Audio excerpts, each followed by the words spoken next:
सुप्रभात प्यारे छात्रों। जैसा कि मैं इस वीडियो में कक्षा 10 के विद्यार्थियों के लिए हिंदी साहित्य के इतिहास से जुड़े कुछ प्रश्न लेकर सामने उपस्थित हुआ हूं, तो छात्र ध्यानपूर्वक इस वीडियो को देखें तथा नोट भी करें। छात्रों, जैसा कि आप जानते हैं कि आपके हिंदी साहित्य के इतिहास वाले खंड में काव्य साहित्य के इतिहास में 2 काल रखे गए हैं कक्षा 10 के विद्यार्थियों के लिए। पहला काल है रीतिकाल और दूसरा काल है आधुनिक काल। तो रीतिकाल और आधुनिक काल गद्य साहित्य के इतिहास में छात्रों निश्चित रूप से शुक्ल युग और शुक्लोत्तर युग 2 युग रखे गए हैं। तो छात्र निश्चित रूप से इस वीडियो को देखें, यह वीडियो निश्चित रूप से उनके लिए कारगर सिद्ध होगा।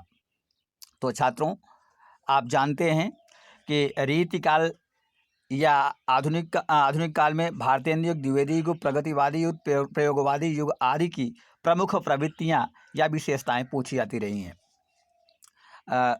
प्रत्येक वर्ष कोई न कोई एक प्रवृत्ति से 2 प्रवृत्ति आती है, और कोई प्रवृत्ति अगर पूछता है कि प्रगतिवाद की किन्हीं 2 प्रवृत्तियाँ या रीतिकाल की प्रमुख 2 प्रवृत्तियाँ या विशेषताएं बताइए, तो निश्चित रूप से यह प्रश्न 2 अंक का आता है। तो यह 2 अंक निश्चित रूप से आपके आज से क्लियर होने वाले हैं।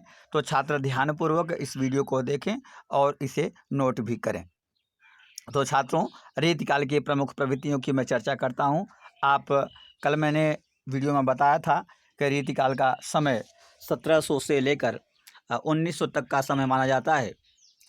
तो 1700 से लेकर 1900 तक का समय रीतिकाल का समय है। तो निश्चित रूप से रीतिकाल के प्रमुख क्या क्या विशेषताएं रही हैं, तो आइए हम इस वीडियो में देखते हैं। पहला है आश्रयदाता राजाओं की प्रशंसा। हालांकि आदिकाल और वीरगाथा काल में भी आश्रयदाता राजाओं की प्रशंसा होती रही है, लेकिन रीतिकाल की भी यह प्रमुख विशेषताओं में से एक है कि आश्रयदाताओं की प्रशंसा हुई है। आगे आ जाएं, श्रृंगार रस की प्रधानता। रीतिकाल की प्रमुख विशेषताओं में एक विशेषता है श्रृंगार रस की प्रधानता। यानी रीतिकालीन जो कवि हैं, चाहे आप घनानंद को ले लें, बिहारी को ले लें, केशव को ले लें, निश्चित रूप से उनकी रचनाओं में कहीं न कहीं श्रृंगार रस की प्रमुखता देखने को प्राप्त होती है। अगली विशेषता है नारी सौंदर्य का नक्सिक वर्णन। नारी सौंदर्य का नक्सिक वर्णन। तो अगली विशेषता काव्यशास्त्रीय नियमों पर आधारित रचनाएं। काव्यशास्त्रीय नियमों पर आधारित रचनाएं। अगली विशेषता को ध्यान दें अगर, तो अलंकारों का चमत्कारिक प्रयोग। तो छात्र ध्यानपूर्वक इन विशेषताओं को समझ लेंगे, ताकि कोई 2 विशेषता लिखने के लिए परीक्षा में देगा तो 2 विशेषताएं आप इन 5 में से कोई लिख पाएंगे। आ जाएं, अगले युग में हम भारतीय युग या नवजागरण काल की प्रमुख प्रवृत्तियां या विशेषताओं पर चर्चा करते हैं। तो सबसे पहली विशेषता इस काल की रही है सामाजिक चेतना पर बल। समाज के बारे में इन कवियों ने सोचा और अपने काव्य में सामाजिक चेतना, क्या समाज में रूढ़ियाँ हैं, क्या समाज में भेदभाव हैं, किस प्रकार से समाज की उन्नति हो सकती है, तमाम से जुड़ी कविताएं इन्होंने इस काल में के कवियों ने लिखी हैं।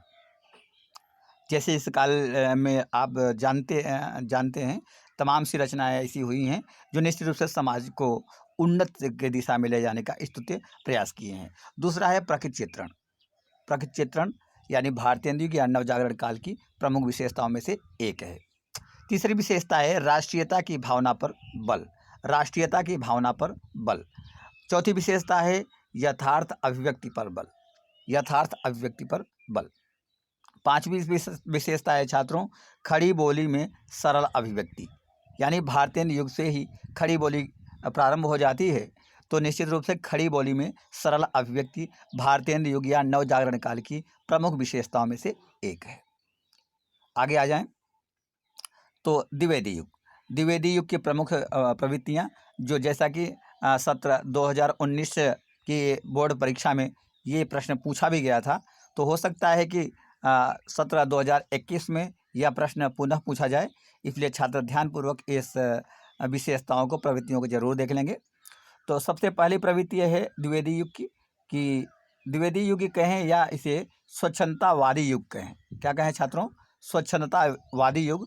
तो निश्चित रूप से स्वच्छंदतावादी युग भी करके आ सकता है कि द्विवेदी युग नहीं कहेगा, कह देगा कि स्वच्छंदतावादी युग की किन्हीं 2 प्रवृत्तियाँ या विशेषताओं का उल्लेख करें। तो निश्चित रूप से छात्रों इस बात को भी ध्यान रखेंगे।